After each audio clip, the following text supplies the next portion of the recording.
Hi YouTube, it's Kathy, and this is my weekly entertainment wrap-up for May 21st to 27th. This week I read 2 books, I watched 4 shows, and I listened to 1 book. First this week I finished The Body in the Library by Agatha Christie. I picked this one up in anticipation of doing a collaboration review with Peter from Go Verb Noun. If all goes according to plan, we will be filming in the Vancouver airport on the way down to Anaheim for VidCon. Speaking of VidCon, I'm leading the BookTube networking session, so if you're going to be at VidCon, come say hi. Anyway, we were looking for something short to read, and since he's currently at university studying library sciences and I work in a library, this seemed like a good fit. Also, somehow I'd never read any Agatha Christie before this book, and I think that's pretty fine because I probably would have been pretty annoyed by all the uppity classes bullshit. A body is discovered in the home library of a couple, and the police are called in to solve it, and the lady of the house also calls her friend Miss Marple. Marple has solved a few cases in the town previously. What I find curious about this book is a lot of it takes place outside of the view of the series' character, but she solves it anyway. This is very different from Nancy Drew in that the titular character does all of the sleuth work herself.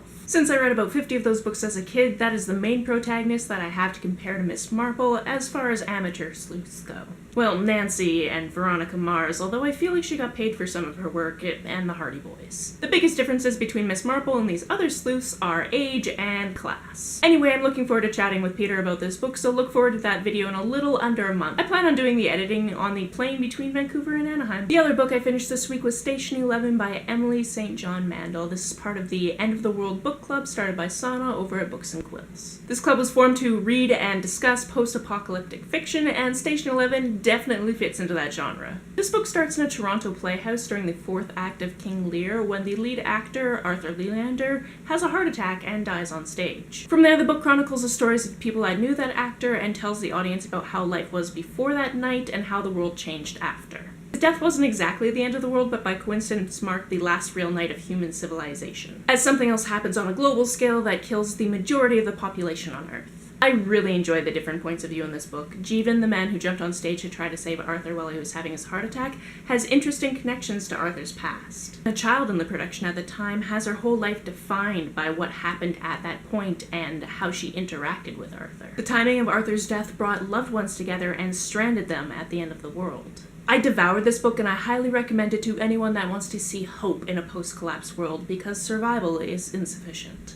This week I watched the finale of the 34th season of Survivor. I am satisfied with this win. One of the final 3 was a disrespectful, arrogant jerk, another one knew that they were there as the easy-to-beat 3rd person, and the other one played the game really well. This week I watched the first episode of Westworld. This show is a mixture of sci-fi thriller and Wild West. And since it's an HBO show, it has a lot of gratuitous nudity. We spent a fair amount of time laughing at robot butts, and I wondered what the ratio between topless and clothed extras is in HBO history. The plot and setup were compelling and it was beautifully shot, so I'll probably watch more in the future. For kicks, I watched the first episode of the US version of Life on Mars. It's not as good as the original, mostly because it was trying to be the original, which I watched and loved back in 2012. And there was just something annoying about the characters being a parody version of the British show. Additionally, the internet tells me that it got cancelled quickly and that the ending was rubbish. I think I'll pass on this one. However, I did watch the first 2 seasons of Broadchurch this week. Funnily enough, one of the reasons I finally dove into this series is because there is a US remake of it called Grace Point that was shot here in Victoria and also starring David Tennant, but I wanted to watch the original before watching the remake. And I want to see the remake in part so that I can spot the interior of the coffee shop 2 blocks from my house. Broadchurch is about a small Dorset town in which there is a murder of an 11-year-old boy, and it's a crime drama trying to figure out who the killer is. Along the way, a lot of secrets are uncovered about people in the town. The first season deals with whodunit, and the second season deals with a trial and delves back into a case that is unsolved from D.I. Hardy's past. Being a British show, these seasons are only 8 episodes long, and apparently there is a 3rd season that came out this year, so I'm going to have to watch that.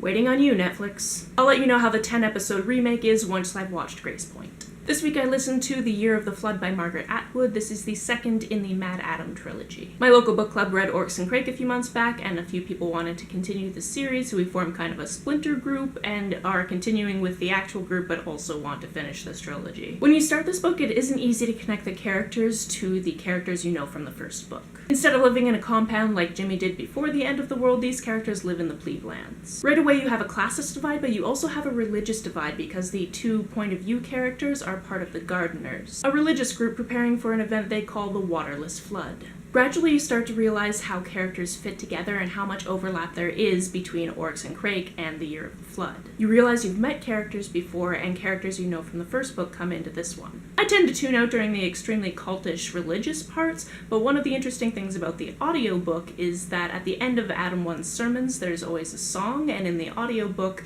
it is actually sung. This was a nice touch, and although I found myself rolling my eyes a bunch, it was interesting that this group had patron saints such as David Suzuki, Farley Mowat, and Stephen King. That made listening to the sermons worth it. That last patron saint I mentioned was the best because Atwood was actually making a reference to a conservationist, but obviously people that hear Stephen King are going to think of the novelist. Side note, there is a patron at my library that has that name, although I think he spells it with a V instead of a PH. This is why I'm glad I don't skip over formulaic interludes in books. Not only did the author put them there for a reason, but they often contain little tidbits that are interesting outside of the context of the book. That's it for this week, which I've come to realize is full of doomsday proclamations. What's your favorite piece of media that deals with murder or the end of the world? Let me know down in the comments below. On the way down in the comments, if you hit that subscribe button, that would be very nice of you. You can like and share this as you see fit, and I will see you next week. Bye!